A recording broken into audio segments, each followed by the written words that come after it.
नमस्कार, उज्जैन टीवी आप सभी दर्शकों का स्वागत करता है। मैं हूं आपके साथ खुशबू परमार। आइए नजर डालते हैं आज की कुछ खास खबरों की ओर। निधि का उपयोग कर सांसद ने 30 बायपैक मशीनें स्वास्थ्य अमले को भेंट की। कोरोना गाइडलाइन का उल्लंघन करने वाले व्यापारिक प्रतिष्ठानों और नागरिकों पर प्रशासन ने की कार्रवाई। पैरोल पर जेल से बाहर आए हत्यारे ने फिर की एक और हत्या, पत्नी को घोंपा चाकू। मदर्स डे पर करते हैं पुरानी पीढ़ी और नई पीढ़ी की माताओं से मुलाकात। संत बता रहे संक्रमण से बचने का धार्मिक उपाय, तो वहीं ज्योतिषाचार्य ने बताया कोरोना के फैलने का कारण। और अब समाचार विस्तार से। सांसद निधि से 30 बायपैक मशीनें मंगवाकर स्वास्थ्य अमले को सौंपी गई, जो वेंटिलेटर के इक्विवेलेंट ही काम करती है। उज्जैन सांसद अनिल फिरोजिया ने 30 बायपैक मशीनें सांसद निधि से मंगवाई। इनमें से 15 मशीनें चरक अस्पताल के civil surgeon doctor P N. Verma को भारतीय जनता पार्टी कार्यकर्ता राजेश बोराना व अन्य गणमान्यों की उपस्थिति में सौंपी गई। इस संबंध में सांसद अनिल फिरोजिया ने विस्तृत जानकारी देते हुए बताया, ये मेरी सांसद निधि से 30 मशीनें हमने बुलाई हैं जो इक्विवेलेंट वेंटिलेटर का काम करेंगी। हम ये देख रहे थे कि जैसे ऑक्सीजन लेवल कम जाता है तो हम उसको ऑक्सीजन देते हैं, लेकिन उसको बहुत पावर से ऑक्सीजन मिल जाए तो या तो बायपैक लगाया जाए या वेंटिलेटर लगाया जाए। तो ये इक्विवेलेंट वेंटिलेटर का ही काम करेंगी। 10 हमने आरडी गाड़ी में दी है और 15 हम चरक में लगा रहे हैं और 5 हम लगा रहे हैं आयुर्वेदिक कॉलेज, ताकि जो बहुत ज़्यादा सीरियस मरीज आएंगे तो उनको तुरंत उपचार मिल जाए, उनको प्रॉपर ऑक्सीजन की व्यवस्था, उनको वेंटिलेटर की ज़रूरत हो तो उनको बायपैक लगा के उन मरीजों की जान को बचाया जा सके और उनको स्वस्थ किया जा सके। ये इसकी बहुत सख्त आवश्यकता थी, क्योंकि टोटल लोड माधवनगर अस्पताल पे आ रहा था। अब ये चरक में भी हमारे 15 बेड स्टार्ट हो गए हैं और मेरे ख्याल से सोमवार तक हम आयुर्वेदिक कॉलेज में भी कर देंगे। मशीनों की जानकारी देते हुए सिविल सर्जन वर्मा ने बताया कि ये बायपैक मशीन्स का ये महत्वता है कि जिन मरीजों को हम वेंटिलेटर पर रखते हैं उन मरीजों को वेंटिलेटर से पहले अपन बायपैक पर रख सकते हैं और वेंटिलेटर की ज़रूरत नहीं पड़ती है। ये एक बहुत अच्छी मशीन मानी जाती है और इसके अच्छे रिजल्ट्स भी हैं और अपन वेंटिलेटर्स के जो कहना चाहिए जो कठिनता है, जटिलता है, उससे बचा जा सकता है। तो ये निर्णय किस प्रकार से लिया जाता है कि भाई कि इनको ये मशीन पर रखा जाए? ये बायपैक पे रखना है या वेंटिलेटर पे रखना है, ये मशीन जो हमारे विशेषज्ञ हैं कोरोना का जो ट्रीटमेंट कर रहे हैं वो लोग लेते हैं कि किस मरीज़ को वेंटिलेटर पे शिफ्ट करना है या किसको बायपैक पे रखना है। वैसे ये नियम है कि वेंटिलेटर पे रखने से पहले हम लोग उसको बायपैक पे रखते हैं और बायपैक पे रखने से काफ़ी कुछ मरीज़ ठीक हो जाते हैं, उनको वेंटिलेटर पे रखना नहीं पड़ता। सांसद अनिल फिरोजिया को धन्यवाद ज्ञापित करते हुए भारतीय जनता पार्टी कार्यकर्ता राजेश बोराना ने कहा, सांसद महोदय ने अभी हमको बायपैक मशीन का यहाँ पर बहुत बड़ी सौगात दी है, जिससे चरक भवन में 90+90 ऑक्सीजन लेवल जिनका रहता है वहाँ तक ही सीमित था, लेकिन उसमें जो इनका 85, 83, 80 तक जिनका ऑक्सीजन लेवल घट रहा था उनको आरडी गाड़ी मेडिकल कॉलेज या माधवनगर में शिफ्ट किया जा रहा था। उसी को ध्यान में रखते हुए हमने उनसे आग्रह किया। उन्होंने बायपैक मशीन का यहाँ पर 15 बायपैक मशीन हमको चरक भवन में सौगात दी, जिससे कि उनको वेंटिलेटर का एक सपोर्ट जो रहता है उसके बीच की जो पार्ट होता है बायपैक मशीन, उससे यहाँ पर लोगों को लाभ मिलेगा। उनको आरडी गाड़ी या मेडिकल कॉलेज में जाने का मौका नहीं मिलेगा और यहाँ से ठीक होकर अपने घर जाएगा। उसी के साथ में हमने CT स्कैन मशीन का भी आग्रह किया था, जो माननीय सांसद जी ने मध्य प्रदेश शासन के द्वारा इसको स्वीकृत किया गया और शीघ्र अतिशीघ्र इसमें CT स्कैन की सौगात अपने को जिला हॉस्पिटल में मिलने वाली है, जिससे कि जो बोझ जो है यहाँ की जनता को जो 3,000-4,000 का जो बोझ आता है उससे फ्री होगी। लॉकडाउन नियमों का उल्लंघन करने पर व्यापारिक प्रतिष्ठानों पर पुलिस द्वारा की जा रही है कार्रवाई। वैसे तो दूध डेयरी को आवश्यक सामग्री की सूची में रखकर लॉकडाउन के अंतर्गत तय सीमा में छूट देकर दूध विक्रय की अनुमति दी गई है, मगर कुछ व्यापारी इस छूट का बेजा फायदा उठाकर तय सीमा से ज्यादा समय तक व्यापार संचालित कर रहे हैं। इसी के चलते नीलगंगा थाना क्षेत्र के मंछामंड एक्सटेंशन स्थित नारायण दूध डेयरी से तय सीमा समय के नियम को परे रख व्यापार किया जा रहा था, जिसमें प्रशासन ने कार्यवाही करते हुए डेयरी को सील कर धारा 188 के तहत आपराधिक प्रकरण पंजीबद्ध किया। इस बाबत थाना प्रभारी रविंद्र यादव ने बताया। और ये नारायण दूध डेयरी है, इनके द्वारा जो है कोरोना के नियमों का पालन नहीं किया जा रहा था। जो गाइडलाइन के अनुसार निर्धारित समय था, उस समय का अतिरिक्त समय में इन्होंने डेयरी खोल रखी थी और दूध का विक्रय कर रहे थे। इसलिए कोरोना गाइडलाइन के उल्लंघन में जो है डेयरी को सील किया गया और इनके विरुद्ध 188 की जो है जिला दंडाधिकारी द्वारा जारी आदेश के उल्लंघन करने के लिए जो है आपराधिक प्रकरण दर्ज किया गया। इसी तरह दौलतगंज क्षेत्र में प्रिया ट्रेडर्स नामक खाद्य सामग्री की दुकान को सील कर प्रशासन द्वारा कार्यवाही की गई। इसी तरह सेठी नगर चौराहा स्थित उज्जैन सुपर बाजार खुला हुआ था।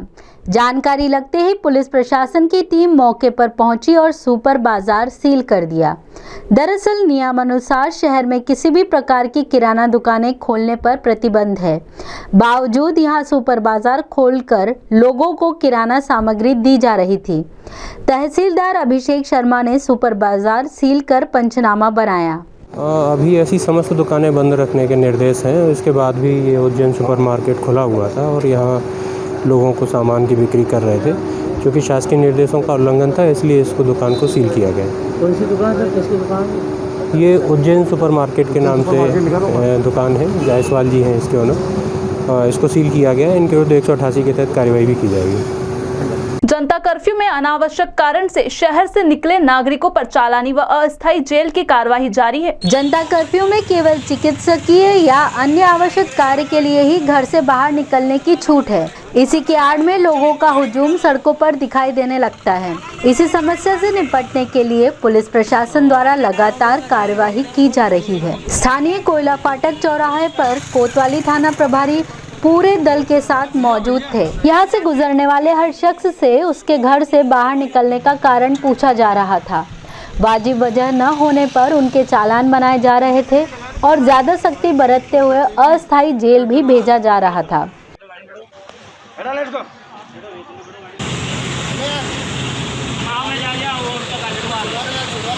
कार्यवाही के संबंध में थाना प्रभारी चौहान ने बताया। अभी स्थानीय प्रशासन द्वारा कंप्लीट लॉकडाउन लगाया जा रहा है कि कोई भी व्यक्ति इमरजेंसी को छोड़कर अपने घरों से बाहर नहीं निकले।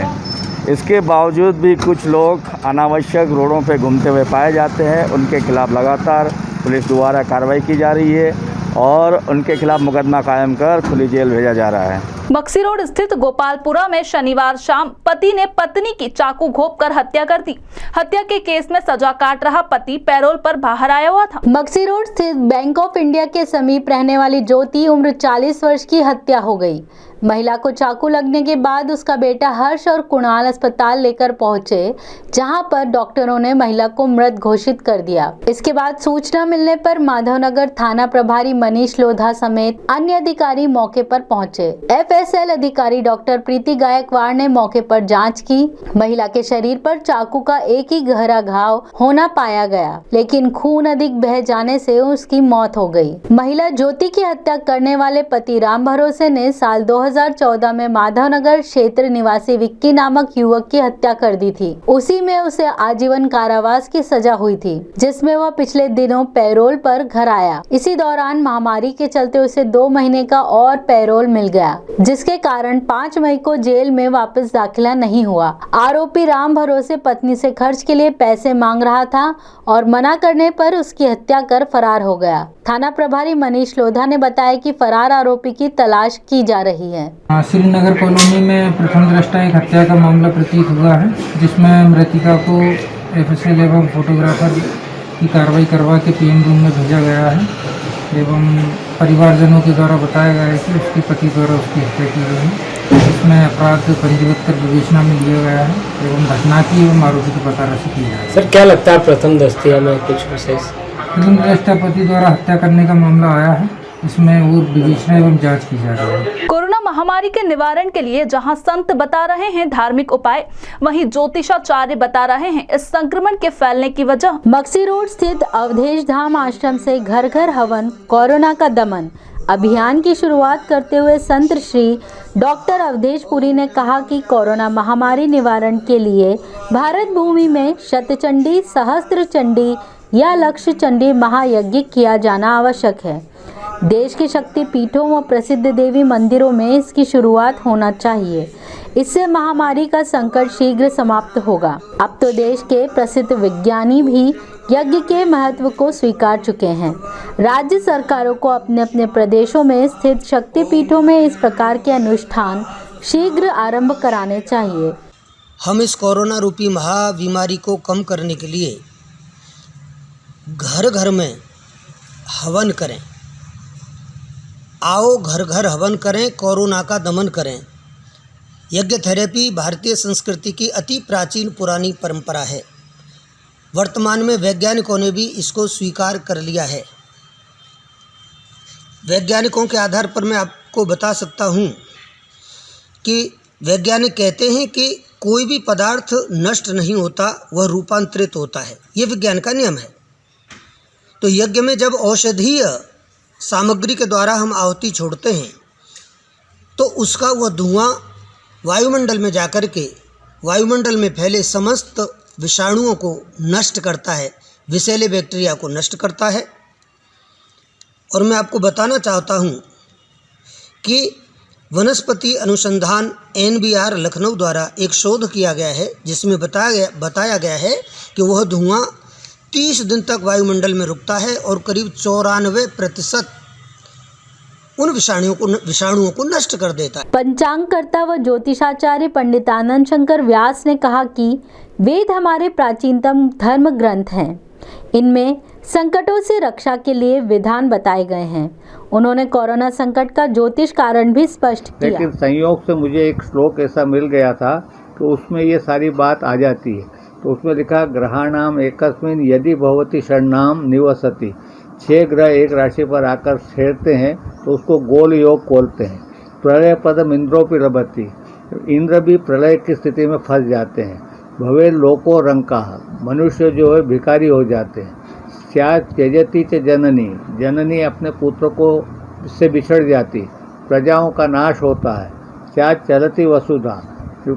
वसुधा पृथ्वी का चलन, भूकंपन होता है। शुष्यति नदी, नदी सूख जाती है। ऐसे प्राकृतिक विपदा भी होती है। तो 6 ग्रहों के लिए जो ऐसा फल दिखा कि लोग भी भिखारी हो जाते, तो उस समय देखा कि शहर से निकल के गांव की तरफ लोग पैदल जा रहे थे अपने अपने घर पर, क्योंकि काम नहीं मिल रहा था, भूखे मर रहे थे। तो रास्ते में भीख मांग करके या भूखे मर के मरते पहुँचे थे। ये स्थिति उस समय थी। तो ये 6 ग्रहों का फल उस ज़माने में दिखा। तो मुझे एक श्लोक मिला था, उस आधार पर मैंने इस बार फिर लिखा कि इस बार 14 जनवरी से 9 फरवरी के बीच में फिर 6 ग्रह एक राशि में आ रहे हैं। तो उस पंचांग में मैं लिख चुका हूँ कि इन 6 ग्रह के कारण फिर से इस रोग की पुनरावृत्ति होगी और बदले हुए स्वरूप में ये आएगा। तो ऐसी स्थिति अब सामने है कि जनवरी से ये स्थिति आई और बदले हुए स्वरूप में आज भी इसका स्वरूप दिन प्रतिदिन विकृत होता जा रहा है और पहले से भयानक है। लोगों का अपमृत्यु का संघर्ष बढ़ता जा रहा है। इस पर सरकार जो भी ध्यान दे रही, सावधानी बरतना चाहिए। कई लोग ये प्रयत्न भी प्रयोग कर रहे हैं जो अलग अलग मेरे को पढ़ने में भी आए, टीवी में भी देखने में आया कि गायत्री मंत्र का बीमार पर प्रयोग कर रहे हैं, महामृत्युंजय का भी प्रयोग कर रहे हैं। अच्छी बात है कि हमारे वेदों में भी ऐसी बहुत सी गंभीर स्थिति के लिए इलाज लिखा है, लेकिन आज उसको कोई समझता नहीं है। हमारे यहाँ हर काम के लिए यज्ञ आदि होते थे और यज्ञ में जो वनस्पति और जो पदार्थ पड़ते थे उससे प्रदूषण शुद्ध होता था, वायुमंडल शुद्ध होता था। आज भी ऐसी स्थिति में बड़े बड़े यज्ञ जिले में, गांव में, सब जगह किए जाना चाहिए। इससे ताकि प्रदूषण शुद्ध होकर के हमारे लोग अकाल मौत से बचे, इस रोग के संक्रमण से बचे। इसके लिए जो भी प्रयत्न करना चाहिए वो सबको करना चाहिए। सरकार को भी सावधानी बरतना चाहिए। भारत विकास परिषद द्वारा 5 शाखाओं से राशि एकत्रित कर कोरोना संक्रमण के उपयोग हेतु भेंट की गई। भारत विकास परिषद द्वारा कोरोना संक्रमण की रोकथाम व संक्रमित मरीजों के उचित उपचार हेतु 4.5 लाख रुपए की सहयोग राशि का चेक मंत्री मोहन यादव और सांसद अनिल फिरोजिया को भेंट किया गया। इस राशि का उपयोग कोविड मरीजों के उपचार में आने वाली दवाओं और ऑक्सीजन में किया जा सकेगा। भारत विकास परिषद की शहर में 5 शाखाएं हैं। भारत विकास परिषद की महाकाल, सांदीपनी व हरसिद्धि शाखा और उज्जैन भारत विकास परिषद ने सामूहिक रूप से राशि एकत्रित कर कोविड सेंटर को भेंट की। इस कार्य के लिए मंत्री मोहन यादव ने भारत विकास परिषद का सहृदय से आभार व्यक्त किया। मैं एक अच्छे सेवा के काम में जो धनराशि 1-1 रुपये का महत्व है, आपने तो लाखों रुपए दिए हैं। हम उम्मीद करते हैं उज्जैन की और भारतीय समाज की जो परंपरा है कि इस कष्ट के काल में हम सब पूरा समाज खड़ा करते हैं। पिछली पीढ़ी की मां समेटे हुए है बहू, बेटे और पोते पोतियों को वर्तमान पीढ़ी की मां देख रही है कल के स्वप्न सुनहरे। आज मातृ दिवस पर हम सारी दुनिया की माँओं को सादर प्रणाम करते हुए माँ के प्रति अपना सम्मान व्यक्त करते हैं। याद आ रही है रफ़ी साहब के द्वारा गाई गई ये पंक्तियाँ, उसको नहीं देखा हमने मगर उसकी ज़रूरत क्या होगी, ए माँ तेरी सूरत से अलग भगवान की सूरत क्या होगी। तो आइए हम मिलते हैं पिछली पीढ़ी की माँ और मौजूदा पीढ़ी की माँ से। कितनी उम्र है आपकी? घर में कौन कौन है? घर में बेटे हैं, बहू है, पोते हैं। आपको पता है आज मातृ दिवस है, मदर्स डे जिसको बोलते हैं। मदर डे है, तो आज आप किस तरीके से आपने मनाया? मदर डे बनाया बच्चों ने? कुछ भी नहीं, अभी तो मतलब कोरोना के चक्कर में कुछ भी नहीं कुछ भी नहीं हुआ। अच्छा, तो माँ की हैसियत से आपने क्या क्या जिम्मेदारियाँ पूरी की अपने बच्चों के प्रति? ये जिम्मेदारी माँ की, दादी की जो होती है, जो सब करी पूरी। जो इसकी रुचि हो, जैसे इसको मोबाइल वगैरह में ज़्यादा इंटरेस्ट है, मोबाइल वगैरह में टेक्निक्स, मतलब टेक्निकल काम इसको बहुत अच्छे लगते हैं। टेक्निकली इंजीनियरिंग फील्ड में ही जाएगा मेरे हिसाब से। तो बाकी फिर इसकी जो रुचि हो, जो आगे जाके क्या बन सकता है। हमारे नगर के कोविड से बिगड़ते हालातों को देखते हुए नगर के प्रतिष्ठित चिकित्सकों ने नगर वासियों को कुछ हिदायतें दी। आइए जानते हैं उनकी सलाह। मैं ये कुछ हिदायतें देना चाहता हूँ। 1-1.5 महीने से जो हम देख रहे हैं, कुछ केसेस भी बढ़ रहे हैं काफ़ी, तो उसके लिए पहले यहाँ से चालू करें कि जब भी आप बाहर से आते हैं तो अपने सभी कपड़े, जूते बाहर रखें और स्नान करें और अपने जो भी कपड़े हैं वो साबुन के घोल में डाल दें। उसके बाद में उनको धोएं और धो के फिर बाहर डाल दें। घर में आते हैं तो सीधे ना आएँ। जब भी आप घर से बाहर निकलते हैं तो सैनिटाइज़र रखें अपने पास में, मास्क लगाएं और सोशल डिस्टेंसिंग बाहर इस्तेमाल करें। कभी किसी भीड़ में न जाएं, दूर रहें। सोशल डिस्टेंसिंग का बहुत महत्व। तीसरी बात जो आती है वो है वैक्सीन। लोगों में वैक्सीन को लेके बहुत सारे भ्रम हैं, बहुत सारे क्वेश्चन हैं। मैं सबसे यही बोलना चाहूँगा कि वैक्सीन लगवाएं। वैक्सीन सेफ़ है, सुरक्षित है और ये आपको एक सुरक्षा कवच देती है बीमारी से लड़ने के लिए। ये ज़रूरी नहीं है कि आपने वैक्सीन लगवा ली है तो आप बिल्कुल आश्वस्त हो गए कि 100% आपको कोरोना नहीं होगा। वैक्सीन लगवाने के बाद भी कोरोना हो सकता है, लेकिन वैक्सीन लगने के बाद जो कोरोना होगा वो आपको थोड़ा बहुत सर्दी जुकाम, हल्का सा बुखार होके आपको निकल जाएगा। आपको कोई गंभीर उसका साइड इफ़ेक्ट या गंभीर कोई परिणाम नहीं आएगा। तो वैक्सीन लगवाना बहुत ज़रूरी है। आप अपना रजिस्ट्रेशन कराइए और जब आपका दिन फिक्स हो, जहाँ जो आपका जो वैक्सीनेशन का सेंटर भी आ जाता है, उस वैक्सीनेशन सेंटर पे आप जाके अपने उस तारीख को, नियत तारीख को वैक्सीन करवाएं। इसी के साथ जानते हैं वेधशाला से प्राप्त मौसम के आंकड़ों को।